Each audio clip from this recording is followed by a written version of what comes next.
Olá, eu sou Lucas Rego, médico do trabalho, e venho trazer para vocês um tema de bastante importância, que são as infecções sexualmente transmissíveis, ou doenças sexualmente transmissíveis, ou as famosas DSTs. Tá? Para facilitar essa compreensão, esse entendimento de todos, eu não vou estar aqui falando tratamentos ou formas de tratamento das doenças. Eu fiz uma pequena abordagem diferenciando em 4 grupos de DSTs, tá? Que são as manifestações que elas provocam, tá? Com manifestações de corrimento, de feridas, de vesículas, ou então as formas de verrugas. E a gente vai fazer essa abordagem de uma forma mais didática, tá? Iniciando pela fase de corrimentos. Na fase de corrimentos, a gente tem a gonorreia e a clamídia, tá? A uretrite gonocócica, ela é aquela que provoca uma secreção pelo canal uretral, que é onde sai a urina, tanto do homem quanto da mulher, de coloração amarelo esverdeada, e também ela pode ser acompanhada de dor e ardência ao urinar. A gente vê nas imagens agora o pênis, onde está mostrando essa secreção, como é que essa forma de secreção que sai ao você fazer a ordenha natural do pênis. Então, são sinais de alerta, vocês homens, percebeu essas alterações, procurem um médico para acompanhamento. Como também esse corrimento, ele apresenta nas mulheres, como uma cervicite, que é a inflamação do colo do útero, ou uma vulvovaginite, que é a inflamação do canal de todo ao redor vaginal, tá? Ela também, nas mulheres, a gente tem que prestar bastante atenção nesses sintomas, que se ela não for tratado precocemente, ela pode evoluir também para complicações mais graves, como a doença inflamatória pélvica, a famosa DIP, e tem mais comorbidades também. A gente avalia agora um colo uterino de uma mulher infectada por gonorreia associada com clamídia. Então, a gente vê que a alteração do colo uterino, ele é um processo bastante inflamatório, causando desconforto, principalmente no ato das relações sexuais. Então, mulher, fica a dica, a relação sexual dolorosa merece investigação. Procure o médico para fazer um melhor acompanhamento do seu caso. A gonorreia também ela pode provocar alterações visuais, que é a famosa conjuntivite gonocócica. Então, naquela mesma forma que a gente tem popular com as conjuntivites, só que ela é uma forma mais intensa, com a secreção mais espessa, dolorosa, o olho vai ficar inchado. Então, são sintomas que apresentou, tem que ser avaliado pelo médico para definir o melhor tratamento nesses casos. Tem também outro tipo de corrimento, que é a candidíase. A candidíase provoca aquela secreção branca, grumosa, que ela fica aderida tanto na parede da vagina, quanto na glande do pênis. Então, são imagens típicas. Olhou, viu que está algo anormal, procure uma avaliação para a melhor forma de tratamento, tanto seu quanto do parceiro. Outra forma também comum é a vaginose bacteriana ou as tricomoníases. Esse corrimento vai ser no canal vaginal de aspecto branco leitoso com bolhas, tá? Ele também não tem características com odor, tá? Ele é só esse corrimento branco leitoso e bolhoso, tá? Na presença desses sintomas, procure uma avaliação para determinar a forma de tratamento. Essas são as formas mais comuns que a gente cursa com corrimento de tanto vaginal quanto corrimento uretral no homem das DSTs. A gente vai partir para outro ponto, outra manifestação da DST, que são as feridas, tá? A gente tem a doença mais comum e a sífilis, tá? Que provoca esses ferimentos na região genital. A sífilis ela é dividida em 3 etapas, a fase primária, a secundária e a terciária. A fase primária, as lesões ainda estão voltadas só na região genital, que ela, tanto no homem quanto na mulher, ela provoca essa lesão, que ela é única e ela tem uma característica típica, que ela é indolor, ela não provoca dor. Então, com tratamento ou sem tratamento, essa lesão regride. E essa lesão regredindo, você acha que está curado daquele problema que você tinha, mas na verdade não. A doença entra em um segundo estágio, que é a fase secundária. Nessa fase secundária, que há um período que você fica sem sintomas nenhum, mas vem a manifestação seguinte, que são lesões exantematosas, acometendo palmas das mãos e as plantas dos pés. Então, são lesões típicas, que também, se não evidenciado e não chamado a atenção para um tratamento médico, elas regridem espontaneamente e vem a fase mais grave, que é a fase terciária da doença. Que nessa fase há o acometimento dos órgãos nobres, que são cérebro, coração, articulações, a medula espinhal e pode provocar lesões irreversíveis e graves. Então, teve essas lesões, procure o tratamento precocemente para evitar essas complicações que podem cursar. Lembrando também que a sífilis ela é transmitida durante o pré-natal. No momento do parto, a gestante pode transmitir para o seu recém-nascido. E fazendo um pré-natal adequado, você vai evitar que o seu filho venha a nascer com a sífilis congênita, tá? Que essas manifestações no RN, no recém-nascido, elas são graves. São alterações importantes de pele, fígado, baço e a famosa icterícia, que é aquela amarelidão da pele do recém-nascido, que são quadros graves que, se não tiver um tratamento também adequado, pode vir a óbito do recém-nascido. Então, apresentou manifestação, procure um médico para fazer um melhor acompanhamento. Outra doença que cursa com feridas também na região genital é o famoso cancro mole, tá? A diferença do cancro mole para a sífilis, tá? É porque a lesão do cancro mole, elas são várias lesões ao mesmo tempo. Lá na sífilis era uma lesão única.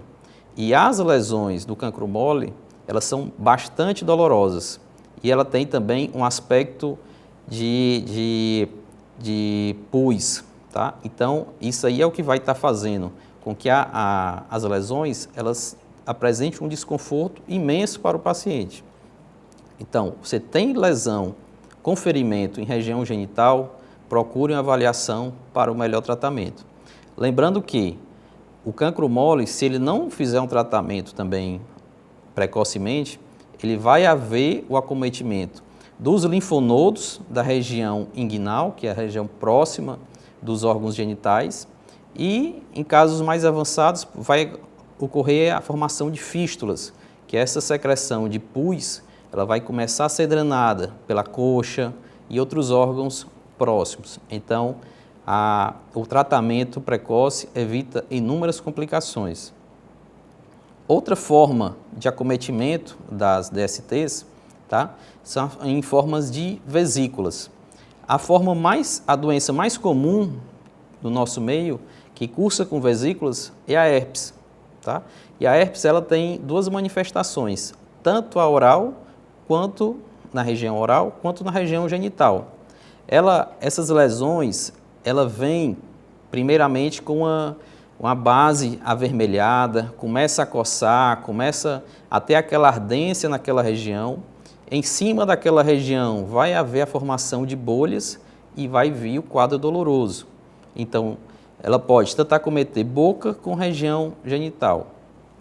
No aparecimento dessas lesões em boca e genital, procure o tratamento médico precocemente para que faça uma melhor abordagem e que você comece a regredir esses sintomas rapidamente.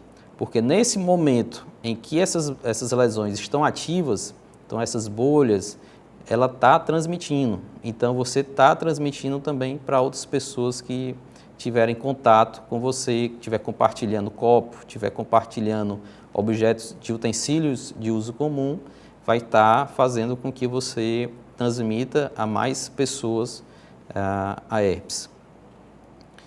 Então, é um desconforto que você merece uma atenção e um tratamento adequado. Outra manifestação típica das DSTs são em formas de verrugas, tá? São aquelas lesões que acometem tanto o pênis quanto a região vaginal. O agente que está associado com maior formação dessas lesões é o famoso HPV, que é o papiloma vírus humano. Essa doença tem esse acometimento de transmissão sexual que ele vai provocar essa formação de verrugas em toda a região genital. E ela, por formar essas verrugas típicas, ela recebeu vários nomes: verruga genital, crista de galo, condiloma acuminado, porque a forma ela vai se acumulando, formando vários lesões e ficando em estados avançados que merecem caso avançado vai necessitar até tratamento cirúrgico. Tá? A gente vê nas imagens agora uma imagem de um pênis com inúmeras lesões em formas de verrugas, tá? Formando a famosa crista de galo. Tá? Então, se apresentou qualquer verruga na região peniana, vaginal, procure imediatamente o tratamento médico para que não evolua para as formas mais graves. Tá?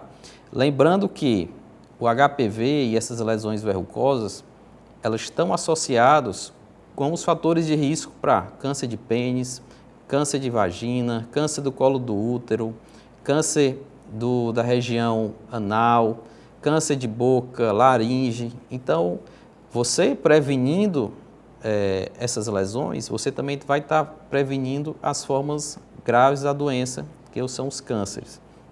Tá? A gente vê que nas imagens, a região vaginal repleta de lesões verrucosas, dificultando até o acesso do canal vaginal, como também para que venha a fazer a urina pelo canal uretral. Então, necessita de tratamento e acompanhamento médico para não chegar nesses estágios mais avançados. A gente vê também colo do útero em um aspecto normal e um aspecto com a infecção pelo HPV. Então, totalmente processo inflamatório intenso na região que merece ser tratado. Essa última imagem da região vaginal mostra o canal vaginal completamente obstruído de lesões verrucosas que se formaram devido ao HPV. Nesse estágio, só o tratamento cirúrgico resolve o tratamento dessa paciente. Evite, na verdade, que chegue essas lesões em tal ponto que necessite esse tratamento. Nesse momento, você precisa ir para um centro cirúrgico, ser abordado por um profissional, ser feito anestesia para fazer um procedimento desse. Olha o que você pode evitar fazendo tudo um acompanhamento dentro de um consultório médico, evitando todos esses danos. Então, saúde sempre em primeiro lugar. Para concluir, a gente também não poderia deixar de falar e abordar um pouco sobre a AIDS, ou HIV, como também é conhecida. Tá? O HIV foi uma doença que foi descoberta na década de 80 e ela se alastrou pelo mundo todo como uma forma de pandemia.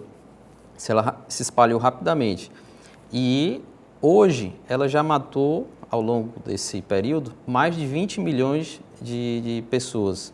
Então, a importância que se deve dar para essa doença. Tá? E por que preocupar-se com HIV? Porque ela é causada pelo vírus que causa a imunodeficiência em todo o organismo. O que é isso? ele diminui a capacidade do seu organismo de responder a uma infecção bacteriana, a uma infecção viral, a uma infecção de qualquer natureza. Seu organismo fica mais fraco e com isso vêm as infecções oportunistas. Então, combater o HIV é combater essas infecções que surgem com o evoluir da doença. A gente, hoje, com os coquetéis, a gente consegue controlar a doença, consegue dar mais qualidade de vida, dar mais sobrevida aos pacientes. Mas a gente tem que lembrar que a doença ela não foi erradicada. Ou seja, a gente não consegue eliminar a doença, por isso que a gente tem que ter esse cuidado constante com relação ao HIV. E vem a famosa pergunta, como é que se pega HIV? Ela se pega principalmente de relações sexuais sem preservativo, a transmissão vertical, que é a transmissão da mãe para o filho no momento do parto, por isso que o pré-natal de gestantes HIV positivo, elas devem ser acompanhadas no pré-natal de alto risco, porque tem que ser feito todo um procedimento adequado para que evite a transmissão para o recém-nascido. A amamentação também é outro fator que transmite o vírus, por isso que essas pacientes, esses filhos devem ser acompanhados mais de perto pelo pediatra para evitar a amamentação e a infecção deles. Outro ponto que era bastante discutido era o compartilhamento de seringas, principalmente usuários de drogas, que estava ali um colega com outro, sempre compartilhava essas seringas e acabavam fazendo com que mais um contaminasse o outro. Tá? E formas que não se pega AIDS, que tem aquela cultura de dizer que tudo se pega. Não, tem formas que não se pega. Um beijo não pega, um suor não pega, uma picada de inseto, que o inseto picou quem era portador do vírus e picou o outro, não pega, isso aí é mito. Tá? Ele não transmite pelo ar, ele não transmite pelo espirro, ele não transmite pelo toque. E ele também não é transmitido compartilhando objetos pessoais. Tá? A forma que a gente deve de prevenção, não somente para o HIV, mas todas essas outras doenças que a gente falou aqui, a forma mais simples de prevenir é com o uso do preservativo, o uso da camisinha. Tá? E um fator importante que a gente deve levar em consideração também é a quantidade de parceiros sexuais que você tem. Então, se você tem um alto número de parceiros sexuais, você deve se precaver ainda mais com o uso de preservativo sempre. Lembrando que não existe só o preservativo masculino, existe também o preservativo feminino. Já para quem tem dificuldade, principalmente alguns homens têm dificuldade de fazer uso do preservativo, diz que perde a empolgação na hora de estar usando, tá? Então, converse com sua parceira, veja outras formas de estar usando ou preservativo feminino, porque o que vale na relação é a conversa, é o entendimento, é um saber do que o outro necessita e ali os dois se encaixarem, para que venha acontecer algo não sobre pressão, não sobre alguma outra forma de coagir o outro, mas na forma de que todos se relacionem bem. Isso é a importância do ato sexual, para fazer com que o clima ocorra sem nenhum problema. Essa é a mensagem que eu queria deixar para vocês, tá? A importância que tem essas doenças, que a gente precisa estar atento, porque não adianta a gente só se preocupar com a relação sexual e esquecer das outras doenças. Porque minha esposa ou minha parceira usa a pílula anticoncepcional, vou deixar de usar o preservativo, mas aquela pessoa, ninguém sabe se pula o muro, como a gente costuma dizer, e traz essa doença para dentro de casa, ou então leva de casa para a rua.